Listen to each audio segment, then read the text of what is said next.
السلام عليكم ورحمة الله وبركاته. لو الغسالة بتاعتنا بتملى مية باستمرار وده لجميع انواع الغسالات، فوق اوتوماتيك او اوتوماتيك كامل او حتى غسالة صحون.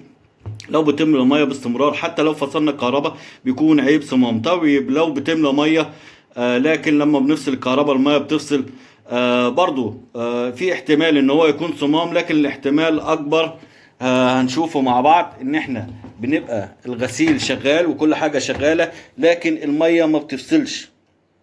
المية عمالة بتنزل ومنسوب المية زاد عن الحد المسموح به. يعني لو حطينا مثلا على 90 لتر او 60 لتر او 30 لتر،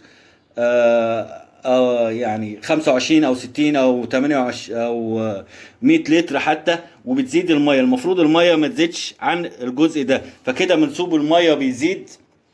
حتى يبقى كده مش مشكلة صمام، يعني لو منسوب المية زاد معانا يبقى مش مشكلة صمام.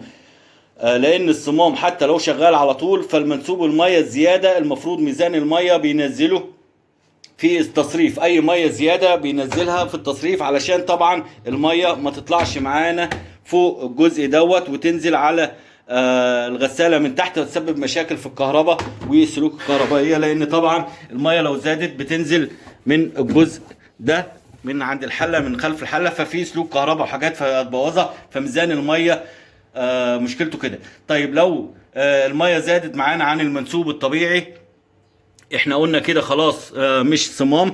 بنشوف الخرطوم دوت يا جماعة، ده الخرطوم دوت بيبقى واصل بميزان المية اهو. اي مية بتدخل في الحلة من الداخل خلاص بيدخل مكانها هواء، الهواء دوت بيدخل على الصمام او الميزان بتاع المية او البراشر زي ما انت عارف اسمه. خلاص بيفصلوا. اول ما يعمل الهواء بيفصل الصمام بتاعنا عن الكهرباء. خلاص بيفصلوا عن الكهرباء، خلاص ما بيشتغلش. بيقول له كده احنا تمام، ما تشتغلش تاني. طيب لو عطلان خلاص بيقول له، ما بيقولوش ان هو يفصل، فبيفضل شغال بينزل ميه باستمرار، فده بيخلي الصمام على طول.